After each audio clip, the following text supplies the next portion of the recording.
What happens when films made to inspire end up rattling the very leaders they were meant to please? During the Second World War, British cinema was a powerful tool of morale, but not every reel was welcomed with open arms. Some movies were seen as too critical, too bold, or simply too honest for their time. A few were trimmed, others buried, but the stories behind them still linger, and one of them even dared to make Winston Churchill furious. The Life and Death of Colonel Blimp, 1943. A film so controversial, Churchill himself tried to stop it. That alone tells you this wasn't your average wartime picture.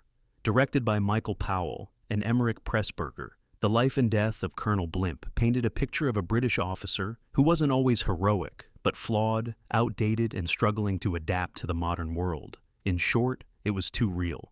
The film follows Clive Candy, an officer whose career stretches from the Boer War through both world wars. He's brave, yes, but also stubborn, stuck in old traditions, and unable to grasp the ruthless tactics of modern combat. Instead of celebrating victory and glory, the film lingered on the slow erosion of an old man's ideals. It dared to ask whether Britain's honor code was a strength or a weakness in the face of an enemy who fought without restraint. Churchill was livid. He believed showing a tired, bumbling officer at a time when Britain needed strong images of leadership would crush morale. He even tried to block the film's release. The irony? The character of Candy wasn't meant as an insult, but a reflection of change. Powell and Pressburger believed Britain had to adapt, shedding the old gentleman's rules if it was to survive. Despite the pushback, the film premiered in 1943, trimmed heavily to soften its impact. Audiences were split. Some praised its humanity, while others agreed with Churchill that it sent the wrong message during wartime. Today it stands as one of the most daring British films of the era, a story that didn't wave the flag, but questioned what the flag really meant. In the end, Colonel Blimp wasn't hidden forever, but the attempt to bury it only cemented its legacy as the war film the government didn't want you to see. Went the day well? 1942. Imagine villagers turning into resistance fighters battling a brutal German invasion in the quiet English countryside. That was the shocking premise of Went the Day Well? A film so startling in its violence and tone that even government officials wondered if it went too far. Directed by Alberto Cavalcanti and adapted from a short story by Graham Greene, the film begins innocently enough. A small village welcomes a group of soldiers who claim to be friendly allies. But the smiles quickly vanish when the truth comes out. They are disguised enemy troops preparing for a full-scale invasion. The quiet English countryside becomes a battleground, and the villagers are forced to fight, back with whatever they have. For audiences in 1942, the imagery was shocking. This wasn't polished heroism. It was ordinary people using axes boiling water and bare courage to survive. The violence felt raw, and some scenes showed civilians dying in ways that rattled censors. Officials feared it might cause panic, making people believe an invasion was truly imminent. But the film's power came from that very fear. By showing the unthinkable, it prepared the public for the possibility. It suggested that if the worst ever happened, even the quietest village would be ready to fight back. It was propaganda, yes, but of a darker, more unsettling kind. Instead of cheering soldiers marching to victory, you got neighbors ambushed in their own homes. Some in government circles thought it crossed the line, but the film was released and audiences couldn't forget it. Today it's seen as one of the boldest wartime thrillers Britain ever produced.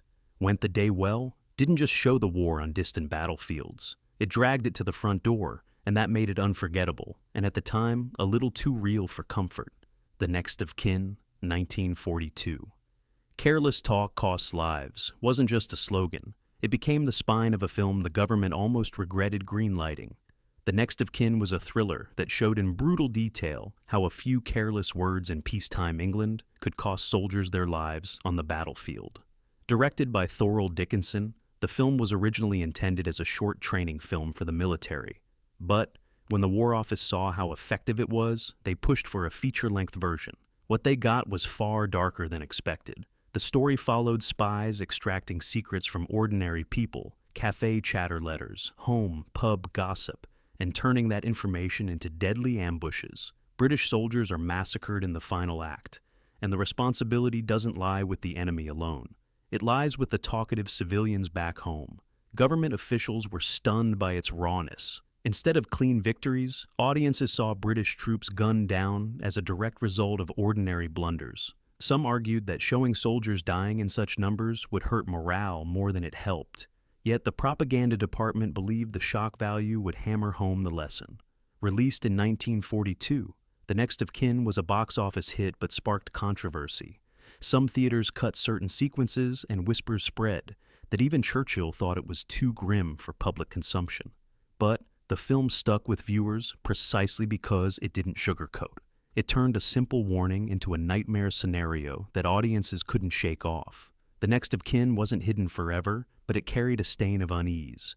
It was the rare propaganda piece that worked too well so well that even its makers admitted they might have gone too far. Fires were started. 1943. What happens when reality is too raw for comfort? Fires Were Started wasn't scripted fiction.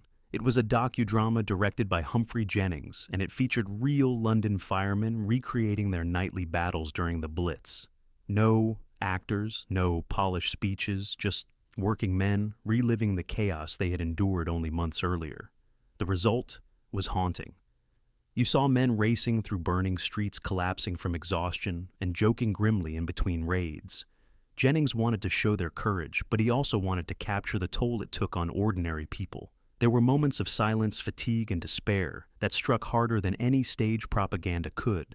But that honesty came at a cost.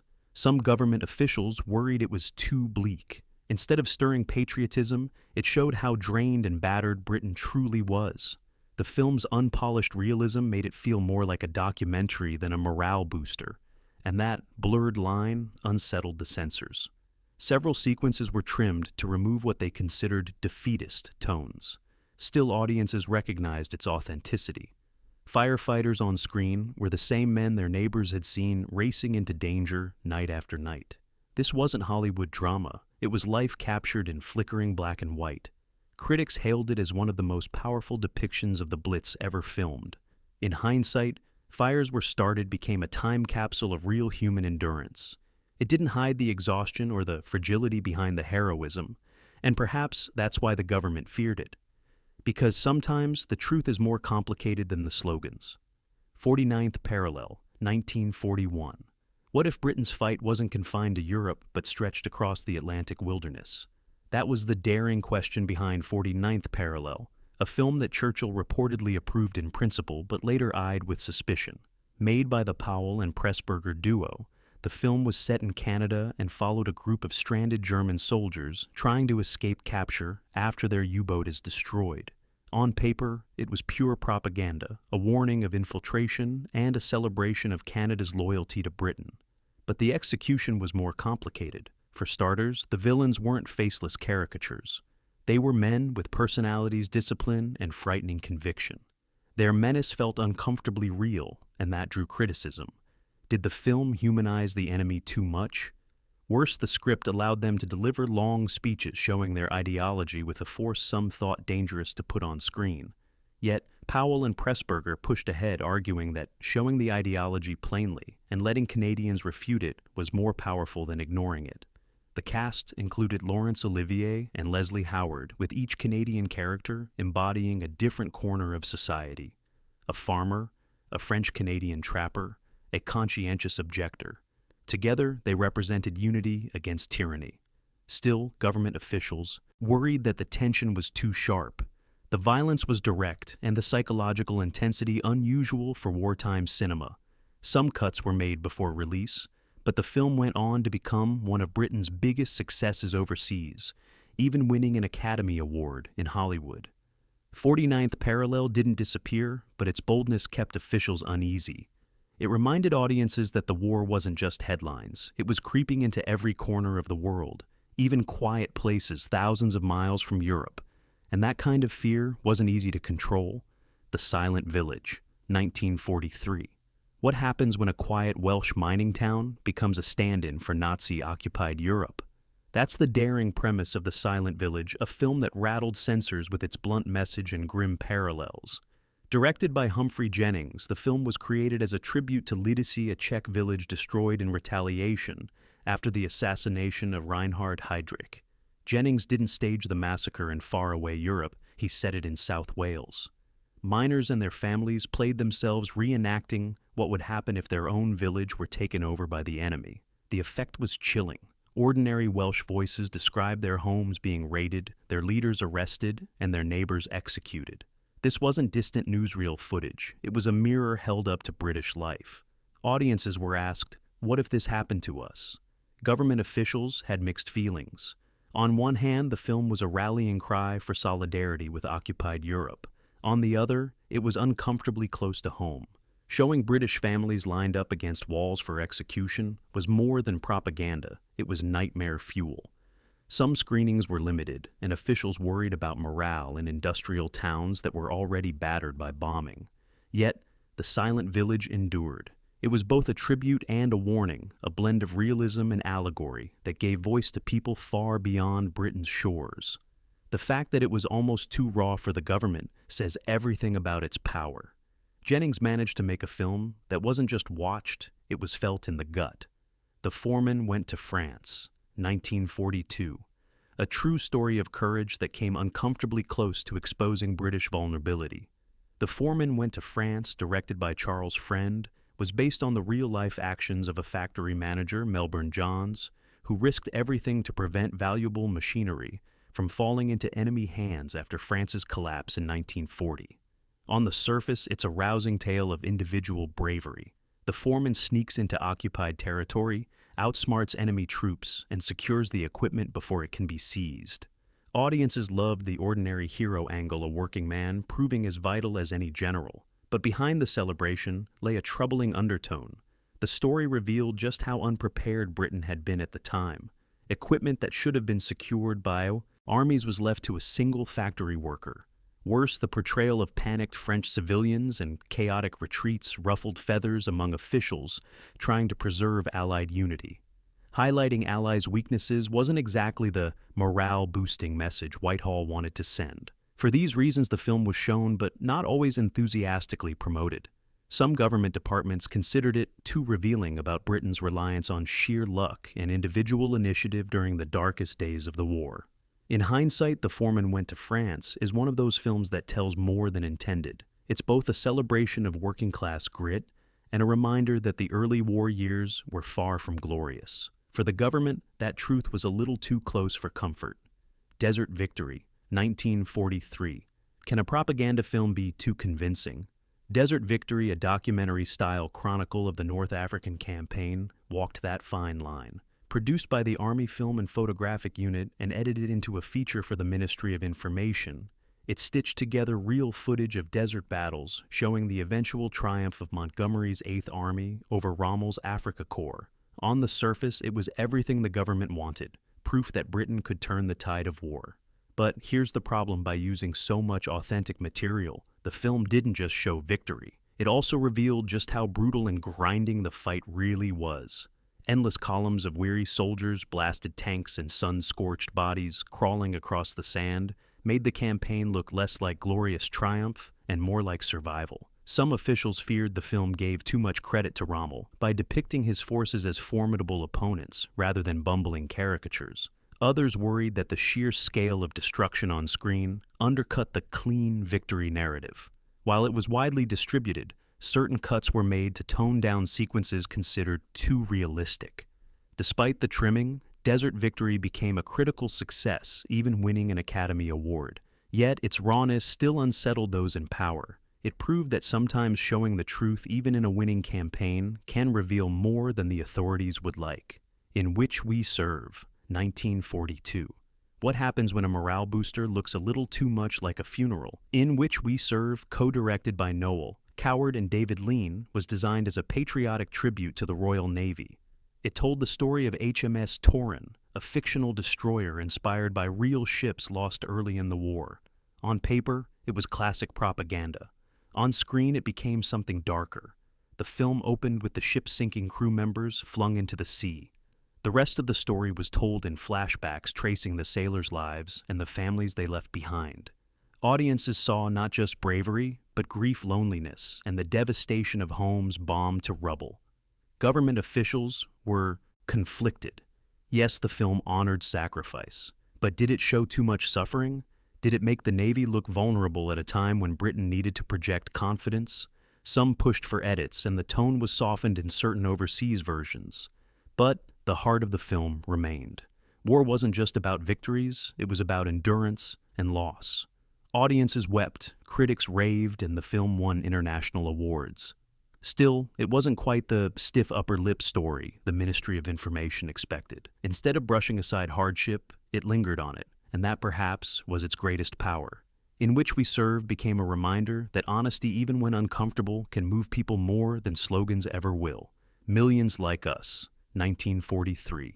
A film that dared to show the cracks in the home front. Millions Like Us, directed by Sidney Gilead and Frank Launder, was meant to boost morale by celebrating the women who kept Britain running while the men were away. But unlike most wartime propaganda, it didn't pretend everything was rosy. The story followed Celia, a young woman conscripted into factory work, and her fellow female workers. They dealt with long hours, difficult conditions, and the heartbreak of losing loved ones. Yes, there were moments of comedy and camaraderie, but the film leaned heavily into realism. The characters argued, complained, and even broke down under pressure. Some officials thought it was too close to the bone. It showed class tensions, workplace struggles, and the emotional toll of war in ways that were almost uncomfortably candid. Wasn't propaganda supposed to be about unity and cheerfulness? Yet Gilead and Launder argued that showing resilience meant nothing without showing struggle first. Audiences responded strongly. For many women, it was the first time they saw their daily sacrifices reflected on screen. But the government's enthusiasm was more restrained. They worried that showing Britain's home front as tired and divided might undermine the carefully polished image of unbreakable unity. Millions Like Us didn't vanish. It remained popular, but it carried that reputation of being too real. Instead of polished slogans, it gave a mirror to ordinary life. And sometimes that mirror reflected exhaustion as much as pride. The True Glory, 1945, a victory film that didn't feel like a victory lap. The True Glory was a British-American co-production documenting the final push into Europe, using footage from D-Day to the fall of Berlin. Winston Churchill himself approved the project, but he didn't like the final product. Why? Because it didn't center Britain. The film featured commentary from soldiers, sailors, and civilians of many nations. American GIs, French partisans, even German civilians caught in the collapse. Britain was just one voice among many. For Churchill, this was an insult. He had hoped for a film that celebrated Britain's central role in victory. Instead, The True Glory painted the war as a multinational effort with the United States often in the spotlight. Politically, that was awkward. Britain wanted to project leadership, not second billing. Some British officials suggested edits, but by then the Americans held too much sway over distribution. The film was released, but in Britain, it was quietly downplayed. And yet, as history, The True Glory holds up. It didn't glorify one nation, but captured the complexity of a global alliance. It showed ordinary men and women, not just generals, as the beating heart of victory. That honesty made it valuable, if not the patriotic showcase Churchill had envisioned. Listen to Britain, 1942. Can a film without dialogue be too powerful to control? Humphrey Jennings. Listen to Britain was a short documentary that captured the sounds of wartime Britain. Factories humming, children singing, Spitfires roaring overhead. It was poetic, fragmented, and almost surreal. Instead of telling people what to think, it invited them to listen to feel. The Ministry of Information had supported it, but once completed, some officials balked. Where were the speeches? Where was the clear message? Jennings had made something closer to art than propaganda, and art wasn't easy to manage. Some argued it was too vague to inspire morale, while others worried its quiet melancholy might be misread as defeatism. Despite the hesitation, Listen to Britain found international success, especially in the United States, where critics praised its artistry. But within Britain, it was treated cautiously, more admired than widely promoted. Its beauty lay in its ambiguity, and that very ambiguity made the government nervous.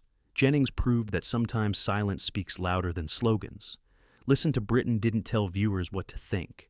It trusted them to feel the war for themselves. And that was something officials couldn't entirely control. So there you have it. The British World War II, films the government wasn't ready for. They weren't hidden because they failed. They were hidden because they struck too close to the truth. From flawed heroes to weary villagers, these stories revealed life beyond slogans.